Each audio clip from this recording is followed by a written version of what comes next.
यहाँ का समस्याएं सुनी जिसमें खास समस्या ये थी ECH हमें उधमपुर जाना पड़ता है, तो दूर दराज जैसे हमारे मोहर है, चसाना है, यहाँ से अगर वो उधमपुर जाएंगे तो पूरे दिन में वहाँ पहुँच नहीं सकते। तो इसके बारे में उनसे डिस्कशन हुई है, उन्होंने बताया कि हम कुछ ना कुछ इसके बारे में करेंगे।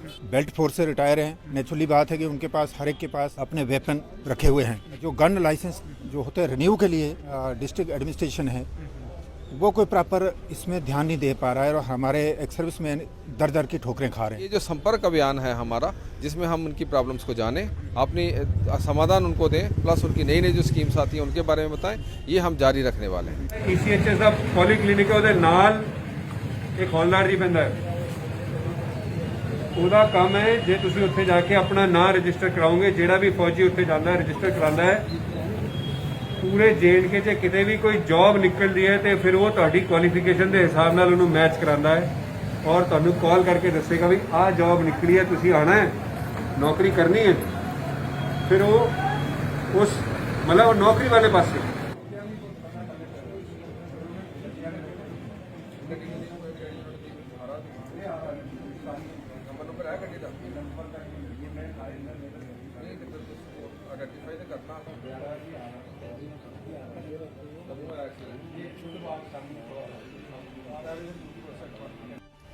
नमस्कार।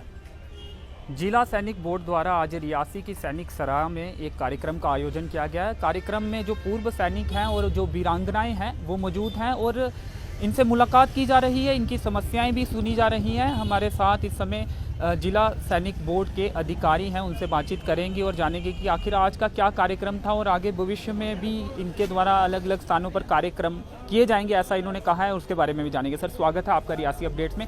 क्या कार्यक्रम आज था और समस्याएं सुनी गई हैं और क्या क्या समस्याएं पूर्व सैनिकों ने या वीरांगनाओं ने आपके समक्ष रखी हैं? ऐसा है, पिछले एक साल से जब से जो कोविड का माहौल चल रहा है, तकरीबन एक साल से हम लोग टेलीफोन से तो फिर भी संपर्क में थे, वो भी सबसे नहीं, कुछ एक से, बाकी जल्दी कट ऑफ थे। तो अभी तकरीबन हालांकि पूरी तरह से उस पैंडेमिक से हमारे को निजात नहीं मिली है, बट जो थोड़ा सा रिस्पाइट मिला है उसमें हमने एक शुरू किया है कि एक सब जगह हर एक डिस्ट्रिक्ट में जाके, जहाँ एक डिस्ट्रिक्ट में जहाँ जहाँ भी पॉइंट बन सकते हैं वहाँ पे इकट्ठे होके, क्योंकि हर के घर जाना शायद पॉसिबल ना हो सके, तो जितने लोग एक सेंट्रली जगह पे मिल सके उनसे मिल के उनकी प्रॉब्लम्स जो भी हैं, जो भी उनके कष्ट हैं, उसके बारे में पता करना और उनका निवारण ढूंढना। साथ में जो गवर्नमेंट की स्कीम्स हैं, बहुत सारी स्कीम्स हैं, फाइनेंशियल स्कीम्स हैं, वो राज्य सैनिक अपने J&K UT की तरफ से भी हैं और केंद्र की तरफ से भी हैं, उनके बारे में इनको जानकारी देना ताकि जो भी फाइनेंशियल स्कीम्स हैं जिसमें ये लाभ ले सकते हैं वो लैप्स ना हों। और ये ऐसे ही प्रोग्राम हमारा थोड़े दिन पहले बनारा में था, रामनगर में था, अभी आज यहाँ है और हम अगला प्रोग्राम पौनी में करने जा रहे हैं। तो ये जो संपर्क अभियान है हमारा, जिसमें हम उनकी प्रॉब्लम्स को जानें, अपनी समाधान उनको दें, प्लस उनकी नई नई जो स्कीम्स आती हैं उनके बारे में बताएं, ये हम जारी रखने वाले हैं। सर, क्या कुछ समस्याएं जो आपके समक्ष अभी पूर्व सैनिकों ने या फिर वीर नारियों ने रखी हैं? जी हाँ, बहुत सारी, इनफैक्ट बहुत सारी प्रॉब्लम्स हैं उनकी। बेसिकली कुछ तो रिलेटेड थी, जहाँ क्योंकि एक साल का जो बीच में गैप हो गया, उसमें लोग जो पहले हमारा एक रेप हमेशा यहाँ आता था, हर महीने का एक फिक्स डेट था, उसमें नहीं आ पा रहा था। एक तो उनका था, वो हमने बता दिया उनको कि अभी हम दोबारा से शुरू करने जा रहे हैं, कोई ना कोई यहाँ आएगा महीने के महीने।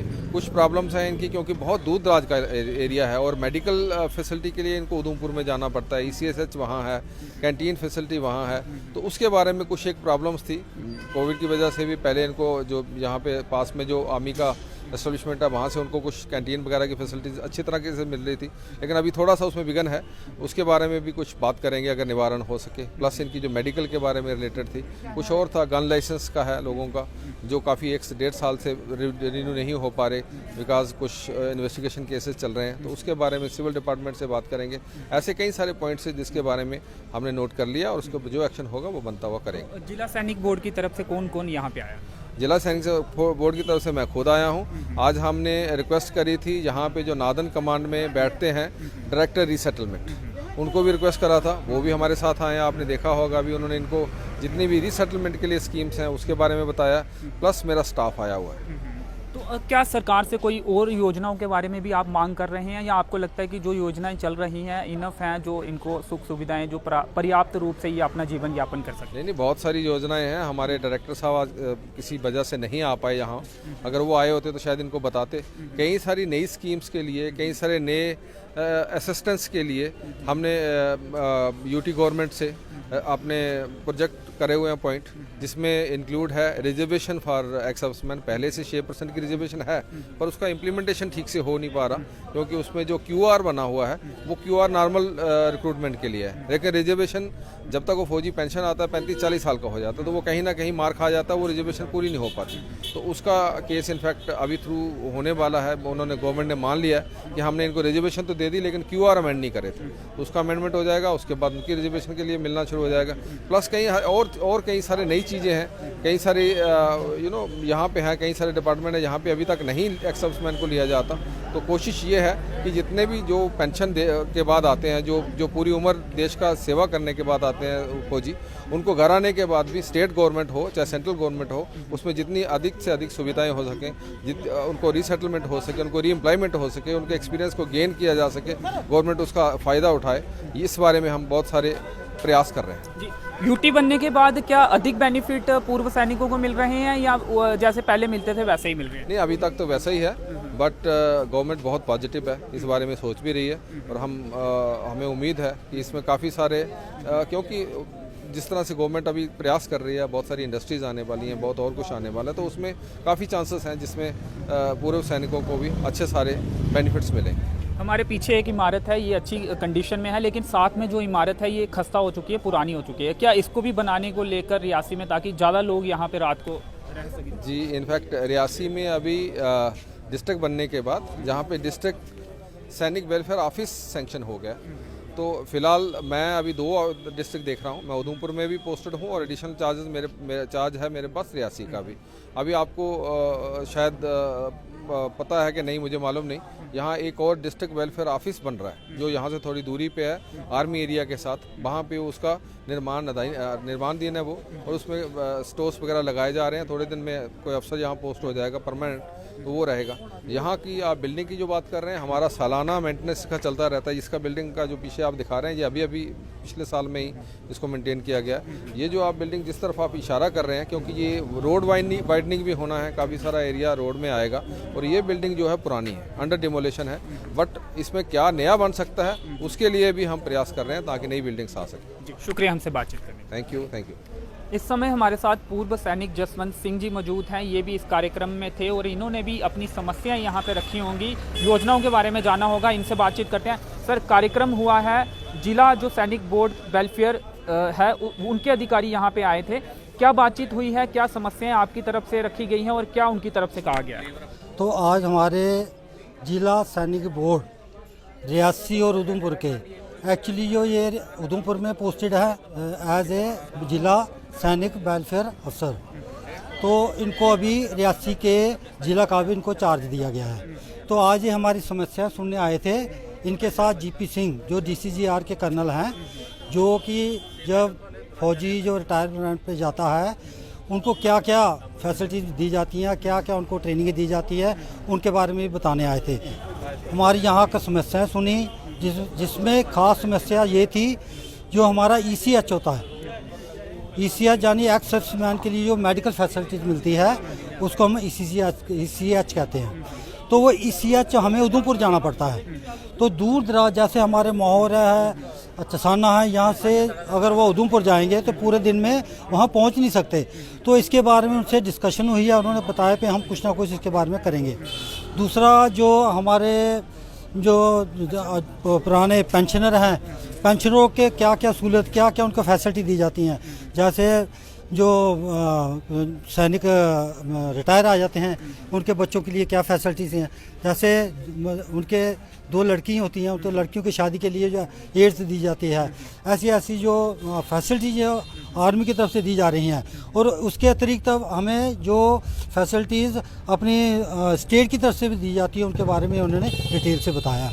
जय हिंद, जय भारत। पूर्व सैनिक एक और प्रीतम जी हमारे साथ है। प्रीतम जी, क्या कहेंगे, इस तरह के कैंप का क्या वाकई में फ़ायदा हुआ, कुछ पता चला आपको, या फिर आपको अगर पता भी होगा जो और पूर्व सैनिक आए थे या वीर नारी आई थी, उनको क्या जानकारी उनको दी गई? मैं सबसे पहले आपका धन्यवाद करता हूं जो आप अपना कीमती समय लेकर के हमारे पास आए। और इसके साथ मैं ये बताना चाहूँगा कि हमारे जो जिला सैनिक बोर्ड के अधिकारी और स्टाफ यहाँ रियासी में आज आए हैं, इन्होंने बड़ी अच्छी बातें बताई जो हमारे एक्स सर्विसमैन के लिए बहुत ज़रूरी होती हैं।